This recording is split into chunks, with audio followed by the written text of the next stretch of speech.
মঞ্চে উপবিষ্ট আমার সম্মানিত নেতৃবৃন্দ, ইতিমধ্যেই অনুষ্ঠানের সঞ্চালক সুদরুল ইসলাম সকলের পরিচয় করে দিয়েছেন। মঞ্চের সামনে আগত আমাদের এলাকাবাসী, ভাই বোন, বন্ধুরা, আমি সকলকে জানাই আমার ব্যক্তিগত পক্ষ থেকে সালাম, আসসালামু আলাইকুম। আপনারা অনেকেই অবগত আছেন, আপনারা এলাকার মানুষ, প্রতিবেশী মানুষ।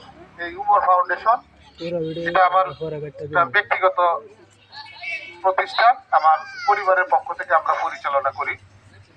আমি এই প্রতিষ্ঠানের উমর ফাউন্ডেশনের ব্যবস্থাপনা পরিচালক এবং আমার পরিবারের পক্ষ টাকা দিয়ে কিন্তু এই উমর ফাউন্ডেশন পরিচালিত হয়।